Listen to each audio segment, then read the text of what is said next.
ఇప్పుడు నువ్వు ఆటో తోలుతున్నావు కదమ్మా? అవును సార్. సొంత ఆటోనా? సొంత ఆటో సార్. పెట్రోలా డీజిలా? డీజిలే సార్. డీజిల్. దీన్ని ఇప్పుడు ఎలక్ట్రికల్ వెహికల్ గా మార్చుకుంటే నీకు ఖర్చు తగ్గుతుంది కదా? తగ్గుతుంది సార్. ఏమైనా ఆలోచించావా దిశగా? ఆలోచించాను కానీ సార్ ఉన్నది దానికి సరిపోతుంది సార్. అది తీసుకోవాలంటే 3 లక్షల పైన కాస్ట్ అవుతుంది సార్. ఈ బండి కూడా కన్వర్ట్ చేసుకోవడానికి వీలు లేదా?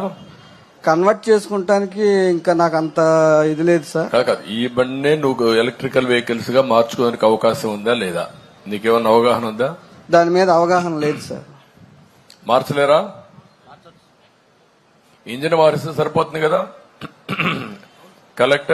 మీరు కలెక్టర్స్ ఆల్రౌండ్ తయారు కావాలి ఇప్పుడు. ఎందుకంటే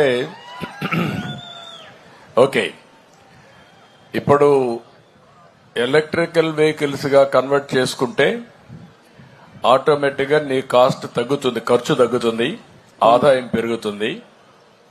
నేను మొట్టమొదటిసారిగా నీ వెహికల్ తోనే స్టార్ట్ చేస్తా. ఎలక్ట్రికల్ వెహికల్ ఇంట్లోనే ఛార్జ్ చేసుకోవచ్చు. నువ్వు ఇంట్లోనే ఛార్జ్ చేసుకుంటే చాలా సులభం అవుతుంది. నేను ఒకసారి కలెక్టర్కి నువ్వు కలువు, ఏం చేయాలి నేను గైడ్ చేస్తాం, దాని ప్రకారం ముందుకెళ్దాం. Okay sir.